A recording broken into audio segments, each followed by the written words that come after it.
ஆகையால் இஸ்ரவேலின் தேவனாகிய கர்த்தர் சொல்லுகிறதாவது, ஆமாங்க, இன்னைக்கும் சொல்றாரு, இன்னைக்கும் சொல்லிட்டு தான் இருக்கிறார். என்னை கனம் பண்ணுகிறவர்களை நான் கனம் பண்ணுவேன். என்னை அசட்டை பண்ணுகிறவர்கள் கனஈனப்படுவார்கள் என்று கர்த்தர் சொல்லுகிறார். அல்லேலூயா. நல்ல ஞாபகம் வச்சுக்கோங்க. அந்த 2ஆம் அதிகாரத்தை நீங்க படிச்சு பாருங்க.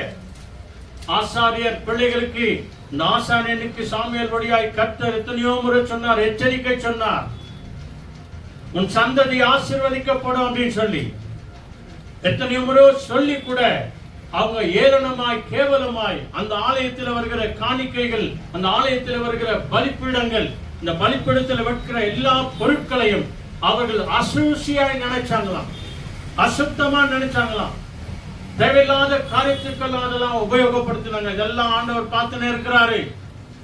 நீ காணிக்க 10 ரூபாய் கொடுக்குறியா, 50 ரூபாய் கொடுக்குறியா, 100 ரூபாய் கொடுக்குறியா, 500 ரூபாய் கொடுக்குறியா, எல்லாத்தையும் ஆண்டவர் பார்க்கிறாருங்க.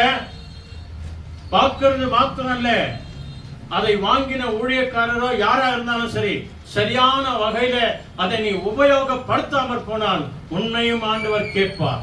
அதனால்தான் தேவனுடைய வார்த்தை எப்படிப்பட்டது? இருபுறமும் கற்குள்ள பட்டயம். அதை சொல்றவங்களையும் வெட்டும், கேட்கிறவங்களையும் வெட்டும். நல்லா ஜாக்கிரதையோடு கூட இருக்கணும் ஆண்டவருடைய வார்த்தையில மாத்திரம்.